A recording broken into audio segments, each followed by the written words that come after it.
What's in the box? What's in the box?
Welcome back to Daily Driven Death Trap. Today, we've got a special package for all y'all to share with us. It's very special because we've been waiting quite a long time. And it has been a couple weeks we've had it here. And we've not been sharing it because we've been working on what's back there.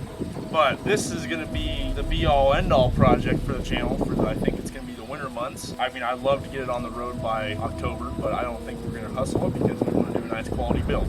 If you'll look in the box here, that right there is what, Alexander? That's a yoke. That's a yoke. That's a 420 horsepower 2011 5.0 out of a wrecked one. This is from Parts Farm. Shout out to the Parts Farm in Lyons, Georgia. Thank you so much, guys. We have yet to start it up and actually run it, but I'm sure with your guys' background, it's going to run fantastically. Actually a crate start, so once we get all these walls off of here, put some oil in, some gas in, she should start right up. Yeah, so we've got the oil down here. We've got a filter for her. We might be missing gas, so we might have to go get that. We're gonna try to cart it back there with our absolutely awful tractor that we have that never likes to work right. You're gonna see all that happen. And it's gonna be an experience. we might not look that excited anymore. That's because we've had this thing for like 2 weeks now, maybe 3 weeks, but we're more than excited, to say the least, just because that thing's gonna be sick. Oh yeah. In the wagon. And you guys haven't seen the wagon in a while since we did the brakes on it, and you guys thought we were gonna put a 360 in it, or well, it is a 360. Well, we thought it was a 390, so we failed you guys. The bearings are absolutely gnarly looking. Insert a picture, maybe, if we have one. Yeah. I think I got a picture of them. They're gross, so we went a little bit overboard. Now, an overview of what we're gonna have to do. I'm gonna have to build some custom motor mounts for that wagon. You're gonna have to build a custom transmission mount. Gonna have to figure out where we want to mount this fuel tank. Basically everything that we're gonna do we've done before, other than with an extremely new engine that I've never played with or messed around with. So you're gonna be right here learning with us. We're gonna try to present information that's completely valid to any other swap that we're gonna do. That being said, it's gonna come with a lot of trial and error from us. And obviously it's gonna, you know, you can judge us. I don't give a shit. Oh, I don't give a hoot. But what we do on this is gonna be basically my first play or first go around with a newer style engine. It's pretty exciting. All the learning experience, and you can learn right here with us. So. As you have many a times. If you've been a subscriber since the beginning, you've seen us learn a lot. From the diesel build, to the Crown Vic build, and now to a pretty big deal, which is the Coyote. So, yeet. All right, after that little headache of getting this back here, we've got it back here, and Alex kindly removed all the paneling around it. It's kind of huge, it's even bigger now that everything's off. So I'm gonna add gas to the fuel tank. All right, I think that should be enough. About 4 gallons. All oil and lubricating fluid has been drained. All oil and lubricating fluid has been drained. All oil and lubricating fluids have been drained. All oil and lubricating fluids have been drained.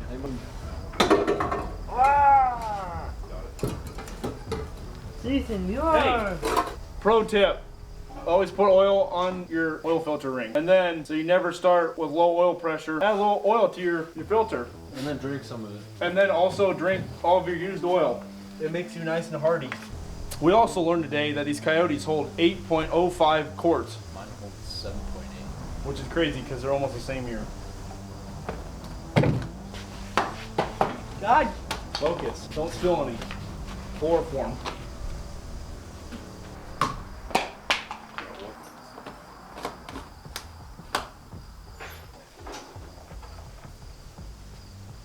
I'm gonna connect positive right now, and we should hear something like a computer kind of do its man.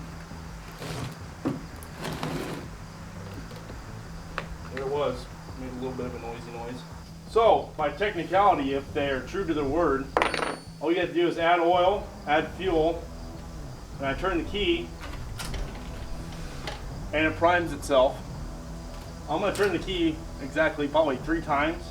Just so it, because there's no fuel in the line at all. Second time, third time, and we're gonna do this.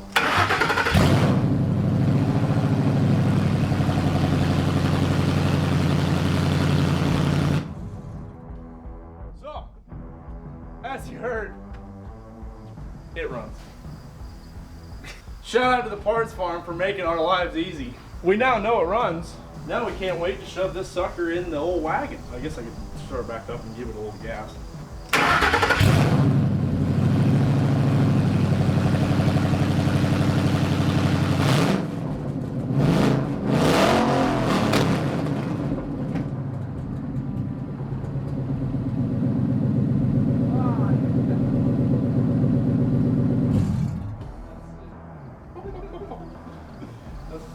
I wonder why this.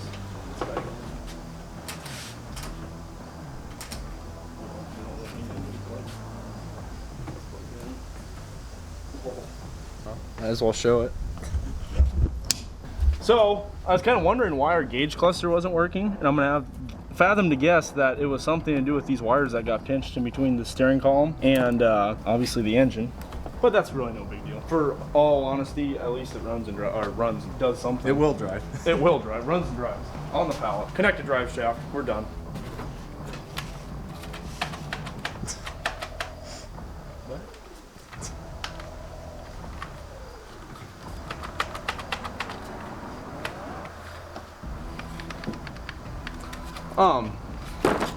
Yeah. A few things to sort out, but yeah. Overview. Here we go. Real quick overview. 3 seconds, because I know everybody hates me talking, and that's it. But mostly you saw what you came here to see. We have a Coyote. It's going to be swapped in a Ford Wagon. But if you still want to see this after all that, I'll tell you what we got to do to get this in the Ford Wagon. If you don't mind looking down in here, there's about 3/4 freaking wires in there. So we're going to be hiding a lot of those. We also need to not integrate that. We need to mount this this pedal, obviously, to the firewall. We'll mount it with, obviously, bolted up. Then we have to make a custom console. We're gonna put a custom console down. I'm gonna integrate this gauge cluster so we don't have to disturb the 1960s Ford look for now. Obviously, I always say for now because someday I'd like to get it so that dash functions with this engine, but I don't think Dakota Digital makes anything, and I don't know how well we could find things to make that work with that dash. You're gonna look at it, and we have the condenser, and we have all of that for air conditioning. We probably won't be able to do that right away because we'll be drilling a lot of holes in the firewall and making it work with the old system. That won't be yet. What we will be doing is this fuel cell. If you look in this Ford Wagon here, it has a 3rd row seating. So we're gonna remove that 3rd row. We're gonna take the seat out of that, and that fuel tank will be hiding under there, all strapped down and mounted and all nice and pretty like. And since we're gonna remove all the padding, should fit basically flush in there. So we'll drill a hole in the floor pan, run it just like it would normally, and it'll run right to the engine bay here.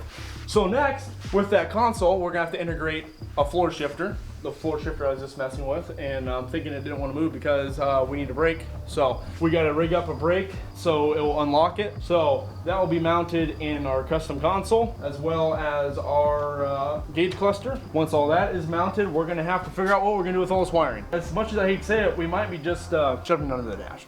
So under the dash might be a little bit of a rat's nest. Luckily it is all kind of wrapped up nicely already. We might be getting a loom kitting it under there, making it nice and pretty. Obviously some of that can go in the engine bay, but if we want to do a nice wire tuck, we're gonna have to put it underneath the dash. But then we move on to actually mounting this sucker. We're gonna have to figure out where it sits, which is just exactly how we do the diesel. Pull it in and out 6 times. We're probably gonna have to we'll probably have to cut these pre-existing mounts out, make an extension so it mounts on there. Or I'm gonna have to go ahead and weld a cross member right here to here, and then we'll just leave that one docile and won't be doing anything except for holding the frame together.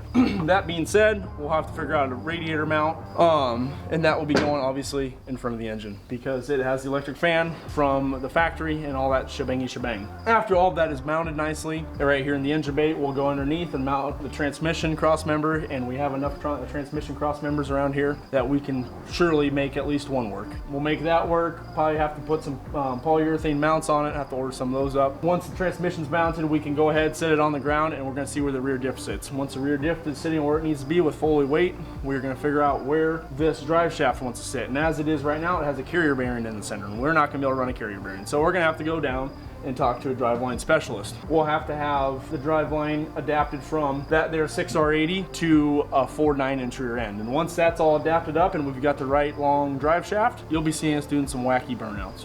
Exhaust. I forgot about the exhaust. Anyway, we have to do the exhaust, and we have some exhaust pipes just chilling down in here, and I can almost promise you that's not going to work. What we're going to have to do here is we're either going to want to, well, once we set it in there, we're going to understand a lot more. What I'm kind of thinking is we're going to have to go out here and around and do some wacky, crazy stuff, which is not going to be beneficial to my mental health. None of this is mental health advised. Once all that is done, you'll hopefully see this driving.